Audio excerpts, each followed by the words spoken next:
प्रिय विद्यार्थियों नमस्कार। मैं प्राध्यापक शांतिलाल विश्नोई आपके अपने YouTube channel SLB Hindi tricky में आप सभी का हार्दिक स्वागत करता हूं। चलिए पढ़ते हैं आज अनिवार्य हिंदी की पाठ्य पुस्तक सृजन का अध्याय नंबर 2।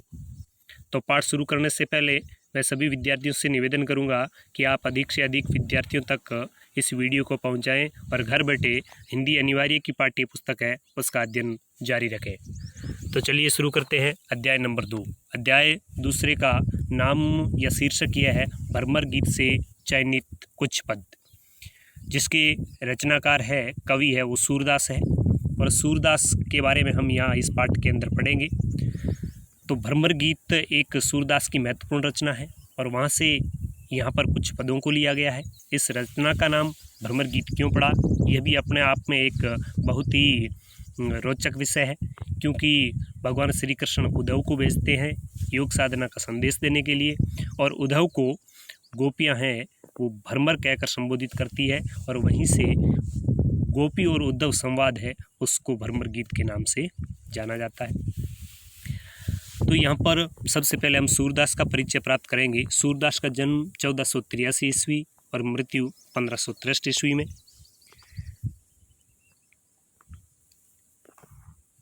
यहाँ पे देखिए आप जन्म और मृत्यु का विवरण दे रखा है 1483 और 1563। सूरदास का जन्म दिल्ली के निकट सीही नामक गांव में हुआ। गांव का नाम दिल्ली के निकट सीही नामक गांव में हुआ और रुणुकता के गऊ घाट पर उनकी भेंट महाप्रभु वल्लभाचार्य से हुई, जिसके आधार पर वल्लभाचार्य से भेंट हुई। उन्होंने सूरदास को वल्लभ संप्रदाय में दीक्षित किया। तो सूरदास के गुरु का नाम क्या था?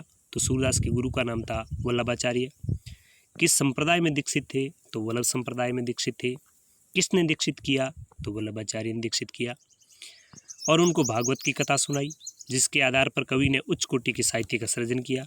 सूरदास ने ब्रज भाषा में, तुलसीदास की मुख्य भाषा थी अवधी, यूँ तो वो अवधी और ब्रज दोनों में काव्य रचना करते थे, लेकिन सूरदास की मुख्य भाषा थी वो थी ब्रज, और ब्रज में इन्होंने श्री कृष्ण की लीलाओं का सुंदर वर्णन किया है। जैसे तुलसीदास ने भगवान राम की लीला का वर्णन किया है, उसी प्रकार सूरदास ने कृष्ण की लीला का। वे भक्ति, श्रृंगार और वात्सल्य के अनुपम कवि है। उनकी रचनाओं में हमें भक्ति रस, श्रृंगार रस और वात्सल्य रस की त्रिवेणी दिखाई देती है और वात्सल्य के तो वो सम्राट माने जाते हैं। वात्सल्य सम्राट कहा जाता है तो वो सूरदास जी को कहा जाता है। सूरदास जी की प्रमुख 3 रचनाएं मानी जाती है, सूर सागर, सूर सारावली और साहित्य लहरी। इसमें यदि उनकी प्रसिद्धि का आधार कोई ग्रंथ है तो वो है सूर सागर, यानी सूर सागर काव्य रचना के आधार पर वो प्रसिद्ध हुए। सूरदास अष्टछाप के शीर्ष कवि है। वल्लभाचार्य ने अष्टछाप की स्थापना हुई थी 1516 में।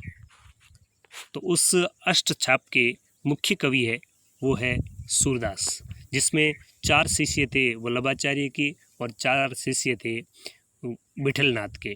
तो 4 और 4 8 मुख्य कृष्ण भक्त कवि माने जाते हैं और उन 8 कृष्ण भक्त कवियों का जो समूह है उसको कहा गया था अष्टछाप, जिसमें 4 विठलनाथ के शिष्य थे और 4 थे अपने वल्लभाचार्य के शिष्य।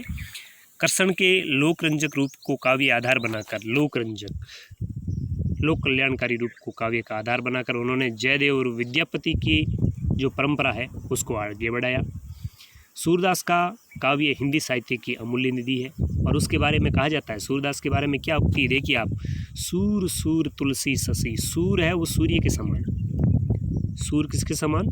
सूर्य के समान। सूर सूर तुलसी शशि।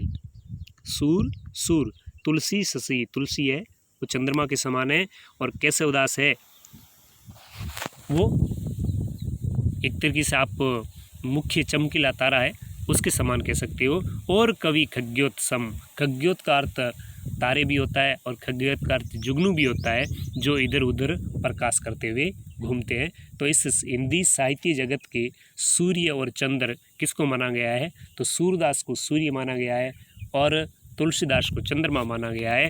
इस बात से आप अंदाज़ा लगा सकते हैं कि हिंदी साहित्य में सूरदास का कितना महत्वपूर्ण स्थान है। अब इस पाठ में क्या है? इस पाठ में सूर सागर के भ्रमर गीत से 6 पद लिए गए हैं। श्री कृष्ण ने विरह वेदना से व्यतीत गोपियों को सांत्वना देते हुए तो उद्धव को भेजा है।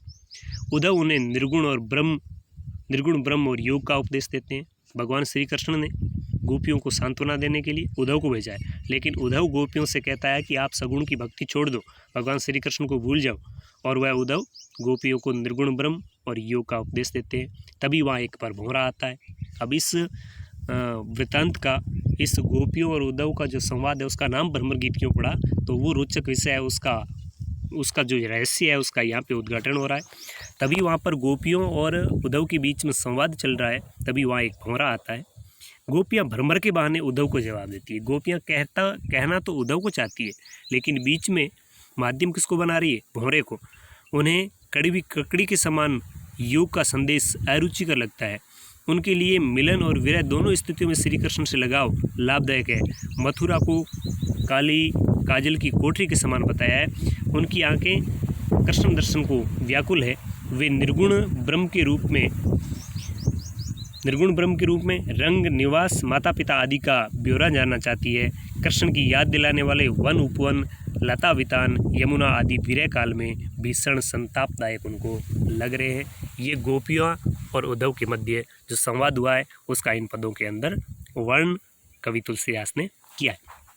तो पहले पद में गोपियाँ क्या कह रही, देखिए गोपियाँ कह रही है, हमारे हरि हारिल की लकड़ी मन बच क्रम नंद नंदन सो उर ये दृढ़ करी पकड़ी जागत सोवत सपने सोतुक कान कान जकरी सुनती जोग लगत ऐसो अली जो करुई ककरी सो व्याधि हमें ले आए देखी सुनी न करी यह तो सूर तिने ले दीजे जिनके मन चकरी।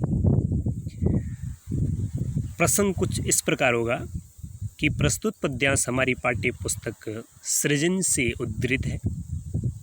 इसमें कवि सूरदास द्वारा रचित भ्रमर गीत से चयनित कुछ पद से यह अंश लिया गया है, जिसमें गोपियों और उद्धव के मध्य संवाद है और उसमें गोपियों की श्री कृष्ण के प्रति एकनिष्ठ प्रेम की व्यंजना हुई है। गोपियों की वाक्पटुता उजागर हुई है। गोपियाँ उद्धव को उपलम्ब देते हुए कहती है कि हे भ्रमर, हमारे हरि हारिल की लकड़ी, हमारे लिए भगवान श्री कृष्ण हारिल पक्षी की लकड़ी के समान। जिस प्रकार हारिल नाम का पक्षी सदैव अपने पंजों में लकड़ी को पकड़े रहता है, चाहे कितनी भी विपरीत परिस्थितियाँ आ जाए वह उस लकड़ी को कभी नहीं छोड़ता, उसी प्रकार हमने भी भगवान श्री कृष्ण को मन से, वचन से, कर्म से, नंद नंदन को बड़ी दृढ़ता के साथ अपने हृदय के अंदर विराजमान करके रखा है, अपने हृदय में बिठाए रखा है। उनके प्रति एक निष्ठ प्रेम हमने प्रदर्शित कर रखा है और हम तो उनके प्रेम में ही बंधी हुई है। वो क्या कह रही, जागत सोवत सपने सोत, जागते हुए सोते हुए सपने में प्रत्यक्ष रूप से हमारे लिए तो हमने एक ही पुकार लगा रखी है, श्री कृष्ण की एक ही रट हमने लगा रखी है।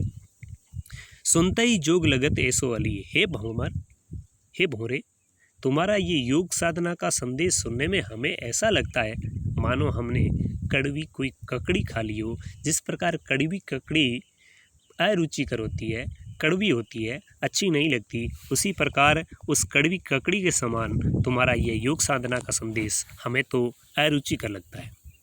हे भ्रमर, सोई व्याधि हमें ले आए देखी सुनी न करी। हे भ्रमर, जिस व्याधि के बारे में, जिस रोग के बारे में, जिस दुख के बारे में हमने न कभी देखा न सुना, उसको तुम बिना सोचे समझे ही हमारे लिए ले आए। इसलिए एक काम कीजिए, यह तो सूर तिने ले दीजिए जिनके मन चकरी। सूरदास कहते हैं कि गोपियाँ उद्धव से कह रही है कि हे उद्धव, ये योग साधना का संदेश उन लोगों को दीजिए आप जिनका मन चक्री के समान चलायमान है, जिनका मन एक निष्ठ प्रेम में लगा हुआ नहीं है, जिनका मन चक्री के समान गतिशील है, जिनका मन भटकता रहता है, उनको ये आप योग साधना का संदेश दीजिए। क्योंकि हमारा मन तो भगवान श्री कृष्ण की भक्ति में लीन है, हमारा प्रेम तो एक निष्ठ प्रेम है और वो एक निष्ठ प्रेम भगवान श्री कृष्ण के प्रति है। तो विशेष कुछ इस प्रकार होगा कि प्रस्तुत पद्यांश में गोपियों की वाक्पटुता उजागर हुई है। इस पद्यांश में गोपियों ने निर्गुण के ऊपर सगुण की श्रेष्ठता साबित की है। भगवान कृष्ण और गोपियों का जो एक निष्ठ प्रेम है उसका एक तरीके से उदाहरण यहाँ पर गोपियों ने प्रस्तुत किया है। हारील की लकड़ी उपमेय और उपमान के द्वारा गोपियों ने अपने प्रेम का या अपने प्रेम की जो प्रगाढ़ता है उसकी अभिव्यंजना यहाँ की है। काव्यांश की भाषा ब्रज भाषा है। तो इस प्रकार आप इस पद का विशेष लिख सकते हैं। चलिए चलते हैं पद नंबर 2 की ओर। पद नंबर 2 में गोपियाँ क्या कह रही है? गोपियाँ कह रही है, हम तो दू भांति फल पायो, हम तो दू भांति फल पायो, जो ब्रजनाथ मिले तो निको नातुर जगजस गायो। कह वे गोकुल की गोपी सब बरनहीन लगु जाती, कह वे कमला के स्वामी संग मिली बैठी एक पांति। निगम ध्यान मुनि ज्ञान अगोचर, ते भय घुस निवासी।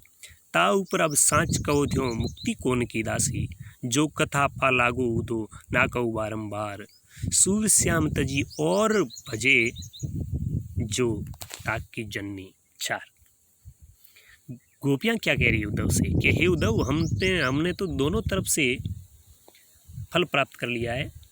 हम तो भगवान श्री कृष्ण की आराधना करने पर हमें तो दुगुना लाभ हो रहा है, दोनों तरफ से लाभ है। या तो हम भगवान श्री कृष्ण की आराधना करेंगे तो हमें ब्रजनाथ भगवान श्री कृष्ण की प्राप्ति हो जाएगी, और यदि भगवान श्री कृष्ण की प्राप्ति नहीं हुई तो हमने उनका जस गा लिया, हमने उनकी कीर्तन कर लिया, हमने उनकी स्तुति कर ली, और इससे हमें संसार में यश मिलेगा।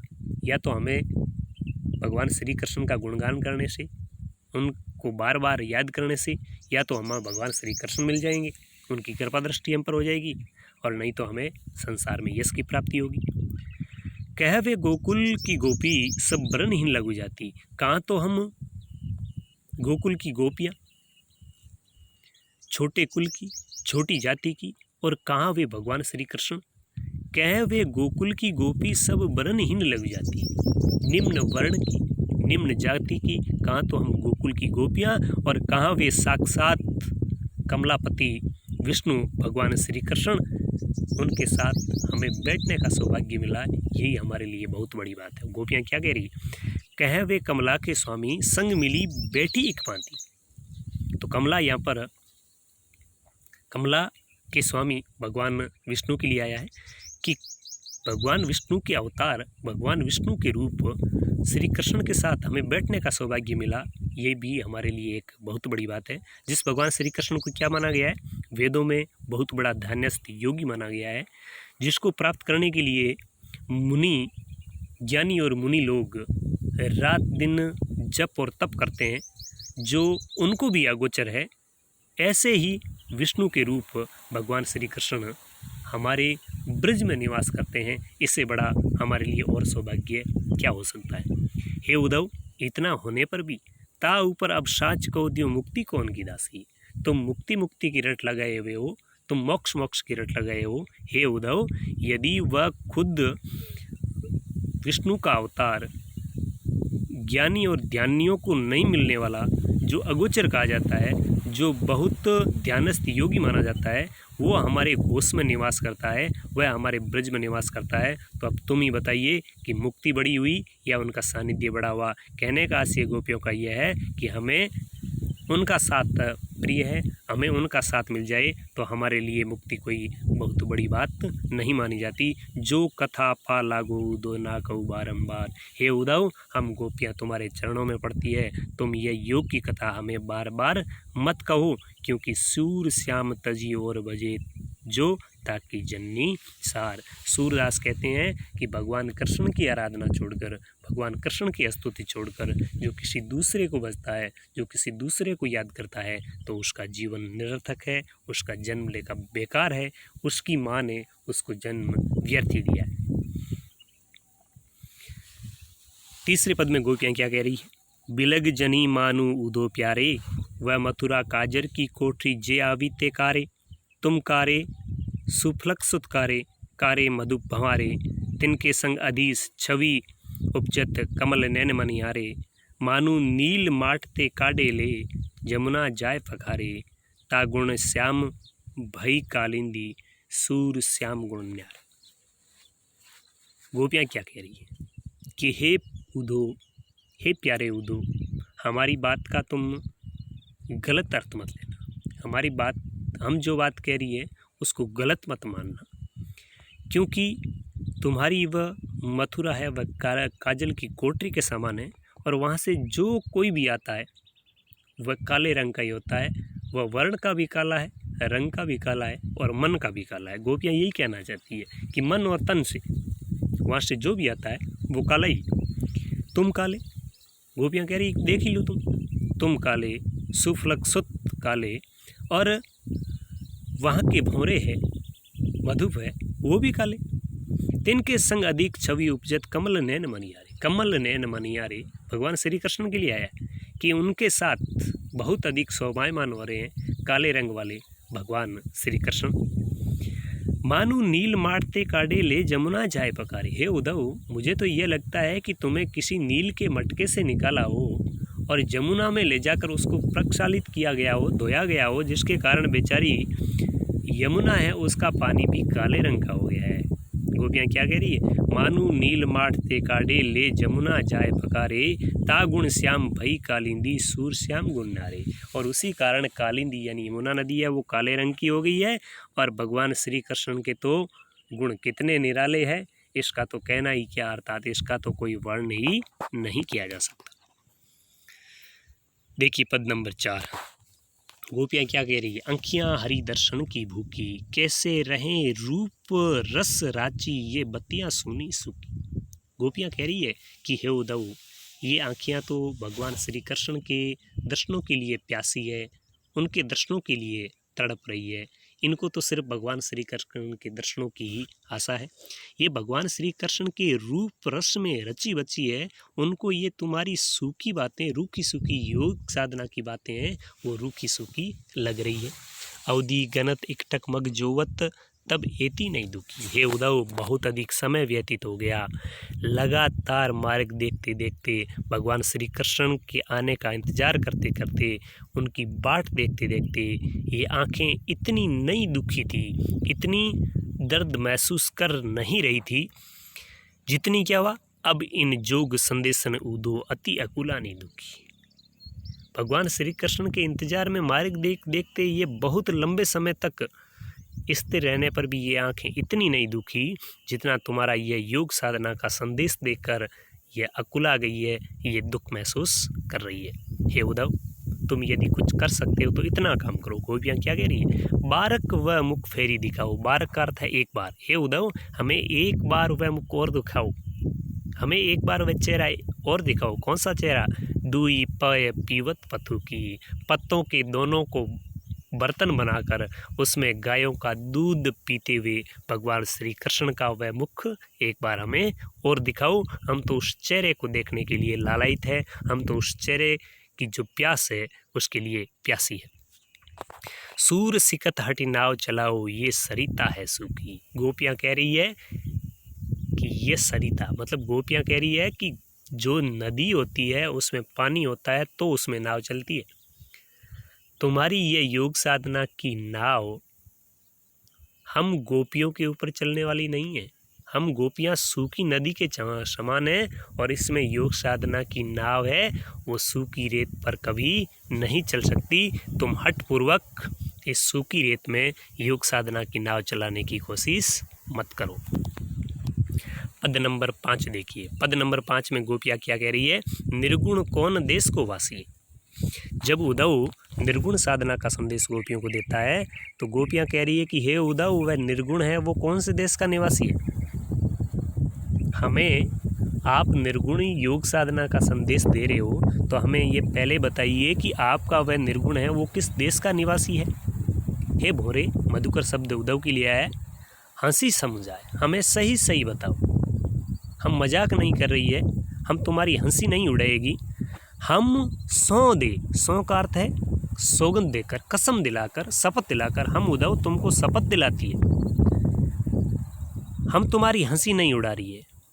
और हम तुम्हें शपथ दिलाकर पूछती है मतलब पूछती है, सही सही पूछ रही है कि हमें यह बताइए कि वह तुम्हारा निर्गुण कौन से देश का निवासी है, उसके पिता का क्या नाम है, उसकी जननी कौन है यह कहिए हमें, उसकी नारी का क्या नाम है, उसकी दासी का क्या नाम है, उसका रंग कैसा है, उसका पहनावा यानी वेशभूषा कैसी है, और वह कौन से रस का अभिलाषी है, पहले हमें यह बताइए, फिर हम तुम्हारे निर्गुण युग संदेश को मानेगी। पाओगे पुनि पुनि कियो आपनो जोरे कहोगे गांसी, गांसी का अर्थ है झूठ। हे उद्धव, हमने जो बात पूछी है वो सही से ही बताओ, यदि तुमने इन बातों में से किसी बात को गलत बताने की कोशिश की, गांसी का अर्थ है झूठ, झूठ बताने की कोशिश की, तो पाओगे पुनि कियो आपनो, अपने किए हुए का फल तुम्हें बार बार हर जन्म में भोगना पड़ेगा। सूरदास क्या कह रहे हैं कि सुनत मौन हवरयो ठग्यो सो सूर सबे मतिनासी। सूरदास कहते हैं कि गोपियों की इस प्रकार की वाक्पटुता देखकर, इस प्रकार की भोली वाणी को सुनकर उद्धव है वो ठगा सा रह गया, उद्धव है वह हक्का बक्का सा रह गया, मानो उद्धव की मति मारी गई हो। उद्धव मन ही मन सोच रहा है कि मानो मैं कोई और होता, जबकि गोपियाँ कह रही है कि हमें तो उस निर्गुण के माता पिता, उसकी पत्नी, उसकी दासी, उसके रंग रूप के बारे में बताओ। पद नंबर 6 देखिए, पद नंबर 6 क्या कह रहा है, बिन गोपाल बेरिन भई गुंजे। गोपियाँ भगवान श्री कृष्ण का सानिध्य का जो समय था उसको याद कर रही है, संयोग का समय था उसको याद कर रही है, और अब वियोग के समय से उसकी तुलना कर रही है। क्या कह रही है कि भगवान श्री कृष्ण के संयोग के समय जो चीज़ें सुखदायक थी वो आज संतापदायक दिखाई दे रही है, जो सुखकारी थी वो आज दुखकारी दिखाई दे रही है। गोपियाँ क्या कह रही है, बिन गोपाल बेरिन भई गुंजे, कुंजें भगवान श्री कृष्ण के सानिध्य में जो कुंजें, जो वृक्षों के समूह, जो कुंज और वाटिकाएं सुखदायक शीतल लग रहे थे, आज वो बेरी के समान या शत्रु के समान व्यवहार कर रहे हैं। तब ये लता लगती अति शीतल, लताएं जो भगवान श्री कृष्ण के सानिध्य के समय, उनके संयोग के समय बहुत शीतल लगती थी, बहुत ठंडक पहुंचाती थी, अब वो क्या कर रही है, अब भई विषम ज्वाला की पुंजे, अब वो ज्वाला की लपटों के समान बहुत अधिक दुखदायी दिखाई दे रही है। उस समय यमुना बहती थी तो यमुना का बहना सार्थक लगता था, लेकिन आज यमुना का बहना, पक्षियों का बोलना, कमल का खिलना और फूलों पर भंवरों का गुंजार करना भी आज व्यर्थ प्रतीत हो रहा है। आज वह अच्छा नहीं लग रहा, आज वह मन को भाता नहीं है। आगे गोपियाँ क्या कह रही है, पवन पानी घनसार संजीवनी दधिसुत किरण भानु भई भुंजे। पवन पानी घनसार और संजीवनी दधिसुत यानी चंद्रमा, जो ये ठंड प्रदान करने वाले शीतल लगते थे, आज सूर्य की किरणें हैं वो भूंज रही है, वह जला रही है, वह कष्ट पैदा कर रही है।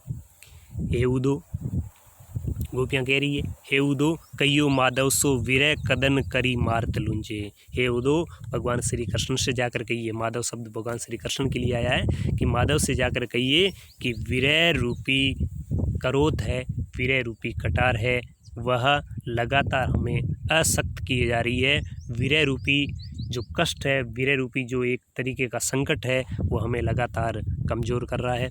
सूरदास प्रभु को मग जोवत आँखियाँ भई बरन ज्यों गुंजे। सूरदास कह रहे हैं कि गोपियाँ कह रही है कि भगवान श्री कृष्ण के इंतज़ार में, भगवान श्री कृष्ण के आने के इंतज़ार में लगातार बार बार एक टक निरंतर रास्ता देखते देखते आँखियाँ हैं वो गुंजा नामक लाल फल के समान हो गई है, गुंजे के समान हो गई है। आँखियों में बहुत अधिक दर्द है और आँखियाँ भगवान श्री कृष्ण के दर्शनों की प्यासी है। तो इस प्रकार ये 6 पदों का अनुवाद हमने अध्याय नंबर 2 में पढ़ा। पुनः आपसे निवेदन करूँगा कि इस वीडियो को आप पूरा देखें, अधिक से अधिक विद्यार्थियों तक पहुँचाएँ और अपना पाठ्यक्रम निरंतर जारी रखें। नमस्कार।